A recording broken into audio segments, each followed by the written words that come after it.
मान्यवर, यहां पर कुछ सदस्यों ने दूसरी भ्रांति फैलाई कि मुस्लिम महिलाओं को भी आरक्षण मिले। अरे आता हूं भाई, आता हूं। पहले अखिलेश बैठे हैं तो पहले उनकी बात करूं ना। पहली बेंच पर बैठे देखो। मान्यवर, मैं यहां सरकार की, संविधान की और भारतीय जनता पार्टी की नीतियों की पॉलिसी के बारे में स्पष्ट करना चाहता हूं। भारतीय संविधान धर्म के आधार पर आरक्षण को स्वीकार नहीं करता है। मान्यवर, इसके दो कारण हैं। पप्पू सुन लिया ना? अब शांति रखो, ठंड रखो यार। चलो मान्यवर, आरक्षण पाने की योग्यता पहला कारण है। आरक्षण पाने की योग्यता ऐसी नहीं होनी चाहिए जिसको कोई प्राप्त कर सके। ये संविधान की बात मैं कर रहा हूं। अगर आज कोई अन्य धर्म का व्यक्ति है जिसको आरक्षण मिलता है, यहां नहीं मिलता है, और अगर वो मुस्लिम बन जाता है तो उसको आरक्षण मिलेगा। तो आरक्षण जन्म से ही मिलता है मान्यवर, किसी प्रकार से प्राप्त नहीं किया, इसलिए वहां पर उसको सील किया है। और दूसरा, ओवैसी जी ध्यान से सुनना, दूसरा अनुच्छेद 15(4) के अनुसार आरक्षण उन लोगों के है, उन लोगों के लिए है जो सामाजिक और शैक्षिक रूप से पिछड़े वर्ग में आते हैं या अनुसूचित जाति और अनुसूचित जनजाति में पैदा हुए हैं। अनुच्छेद 16(4) इसके तहत आरक्षण पिछड़े वर्ग को, नागरिकों को दिया जाता है। अब संविधान में कहीं पर भी धर्म के आधार पर आरक्षण देने की मान्यता नहीं है। ये इंडी अलायंस वालों ने अपनी तुष्टीकरण की राजनीति के कारण इस देश में मुस्लिम आरक्षण की डिमांड खड़ी करना चाहते हैं और इस संविधान की बात करते हैं।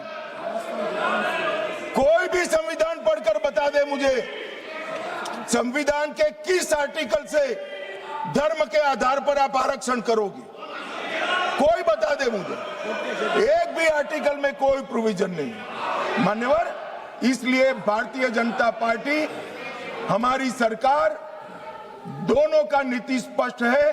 जो संविधान सम्मत नहीं है वो धर्म के आधार पर आरक्षण हम ना भी देंगे, ना कभी किसी को देने देंगे।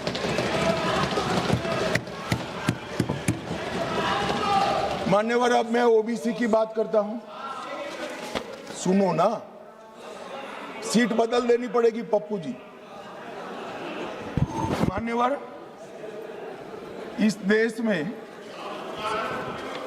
ओबीसी का सबसे बड़ा कोई विरोधी पार्टी है तो मैं बिल्कुल कंफ्यूजन के बगैर कह सकता हूं, कांग्रेस पार्टी है। इन्होंने चौधरी चरण सिंह और सीताराम केसरी का अध्यक्ष का, दोनों को काल पूरा नहीं कर रहे। 1957 में, ध्यान से सुनना, अखिलेश जी कहां बैठे हो आपको मालूम होना चाहिए। 1957 में काका साहेब कालेलकर समिति के सुझाव आए जो ओबीसी को आरक्षण देते थे। उन्होंने काका साहब कालेलकर समिति के पूरे सुझावों को ठंडे बस्ते में डाल दिया।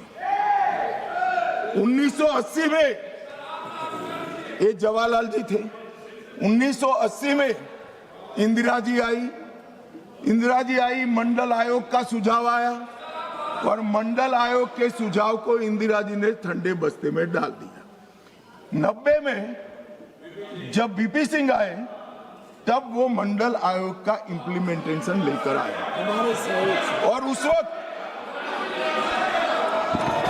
मान्यवर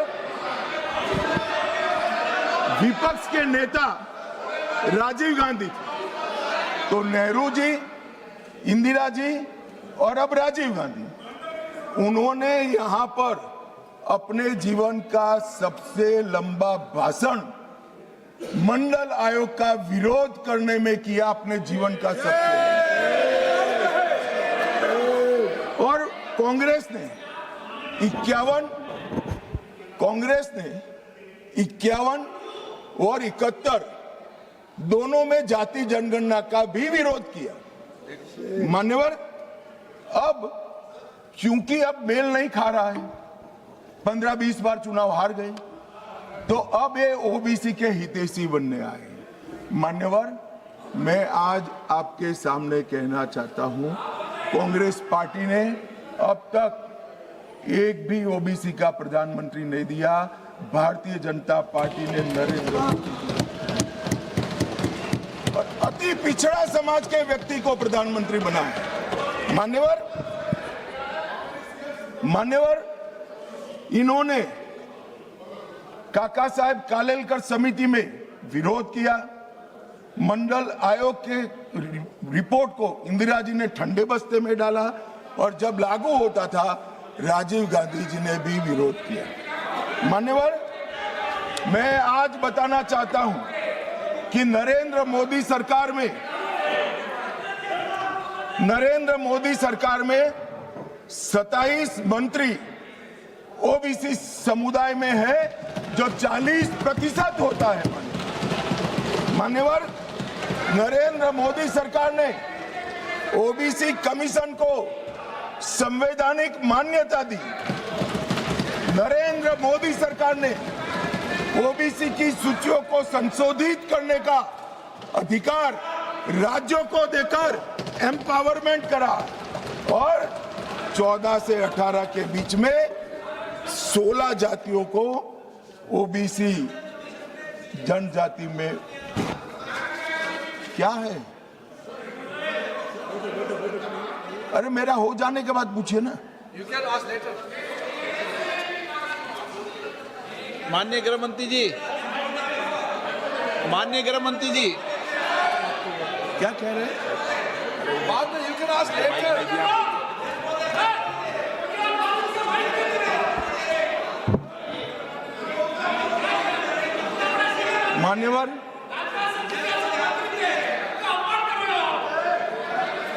मान्यवर,